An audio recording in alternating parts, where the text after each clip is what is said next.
Bonjour, j'espère que vous allez très bien. Et aujourd'hui, nous allons voir comment créer un compte Kobo Toolbox. Et Kobo Toolbox, c'est un serveur qui est gratuit qui permet la collecte des données, voilà, donc en ligne et hors ligne. Donc, pour créer ce compte, c'est quelque chose de relativement simple, comme je le disais. Et vous partez simplement sur votre navigateur, que ce soit Google, que ce soit Microsoft Edge, et vous écrivez Kobo Toolbox. Faites la recherche. Vous voyez le premier lien qui est Kobo Toolbox, www.kobotoolbox.org. Je clique dessus. Et là, j'ai l'interface utilisateur principale de Kobo. Là, on dit Power Initiative Data Collection Tools to Make an Impact.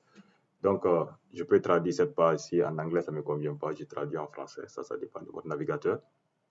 Donc, si je veux soutenir la chaîne, je soutiens la chaîne ici. Je vais créer un compte, ce qui nous envoie sur la plateforme aujourd'hui. Clique sur créer un compte.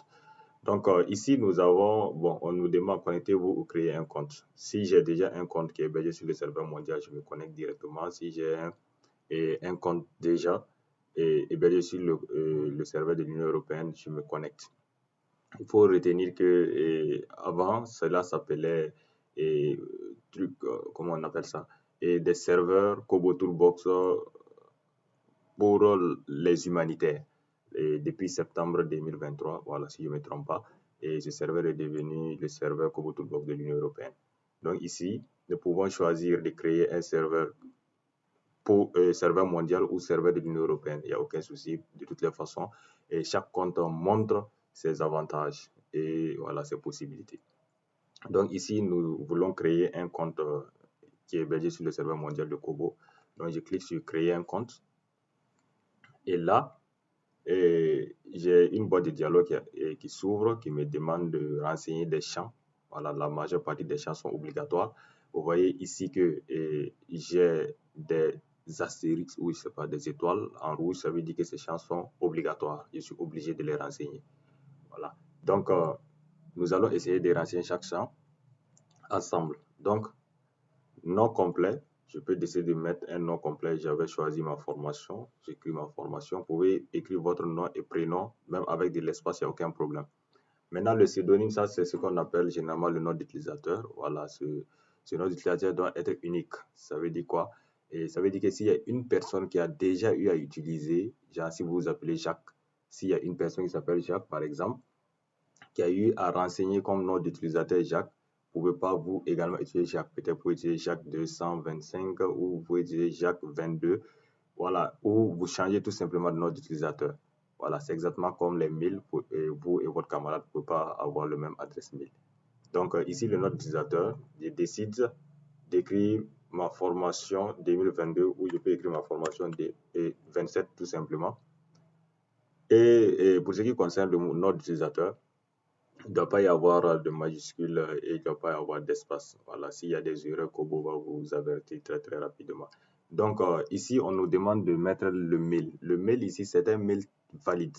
Ça veut dire que c'est préférable que le mail se trouve sur votre ordinateur ou si ça se trouve sur votre téléphone et que c'est toujours fonctionnel, il n'y a aucun problème. Parce que c'est à partir de ce mail-là que Kobo vous envoie un message, un mail de confirmation. Donc, vous cliquez sur le lien qui se trouve dans le mail et vous activez votre compte. Et là, vous pouvez commencer à paramétrer votre questionnaire et à déployer pour une collecte de données. Donc, le mail ici, je décide, je vais écrire mail ici, 78 arrobas. Là, je viens de mettre mon mail que je juge valide. Je dois choisir maintenant le pays. Le pays, je peux choisir le Burkina Faso. Si vous êtes en Côte d'Ivoire, vous pouvez choisir la Côte d'Ivoire. Et le secteur, choisir le secteur d'activité, ça c'est pour les statistiques, si c'est l'environnement, si le désarmement, la démobilisation, l'humanitaire. Si je ne vois pas un secteur qui me convient ici, je viens tout simplement à la fin, je prends un secteur qui est autre. Et là, on va me demander de donner le type d'organisation. Le type d'organisation, si c'est une institution gouvernementale, je choisis si ce n'est pas le cas ou ce n'est pas une organisation à but non lucratif comme les associations ONG. Je suis associé à aucune organisation. Et là, on demande, souhaitez-vous recevoir des mises à jour occasionnelles sur Kobo? Bon, si ça vous convient, vous cochez. Si ça ne vous convient pas, vous ne cochez pas. Et là, les conditions d'utilisateur, ça, c'est obligé de le cocher. Donc, vous devrez accepter les conditions d'utilisateur comme tous les produits, hein. Voilà, vous acceptez les conditions d'utilisation et la politique de confidentialité.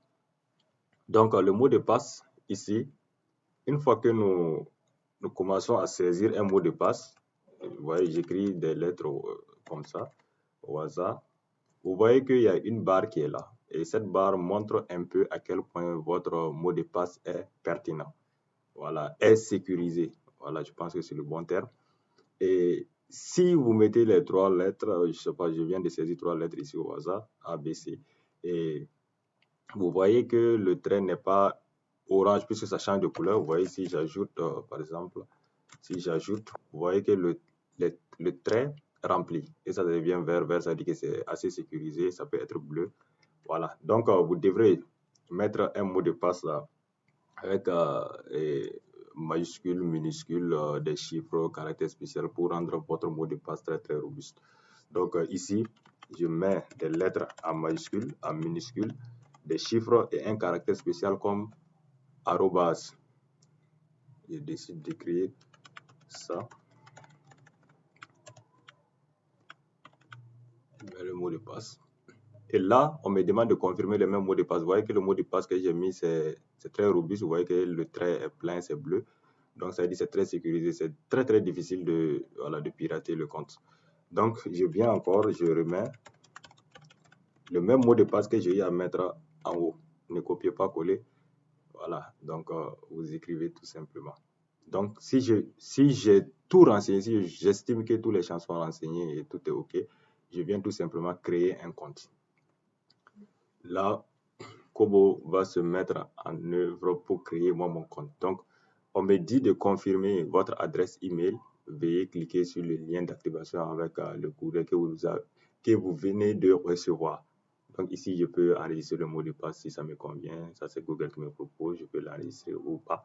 Si c'est mon ordinateur personnel, je peux l'enregistrer. Mais si c'est un ordinateur qui est partagé, voilà, pour bon, un ordinateur de bureau, c'est mieux de ne pas enregistrer. C'est mieux à chaque fois quand vous venez, vous connectez vous-même, puisque vous ne savez pas ce que quelqu'un peut faire avec votre compte. Donc, je viens tout simplement, j'ouvre un autre onglet, je vois ma boîte mail. Et là, je vois que Kobo m'a envoyé un mail d'activation qui s'appelle Support Activate Your Kobo Toolbox Account. Donc, je l'ouvre et là, j'ai un mail qui est là. Welcome to Kobo Toolbox to activate your account. Follow to link the link below. Donc, je clique sur le premier lien qui est là. Quand je clique dessus, on me dit de confirmer. Veuillez confirmer l'adresse email. Donc, je confirme l'adresse email.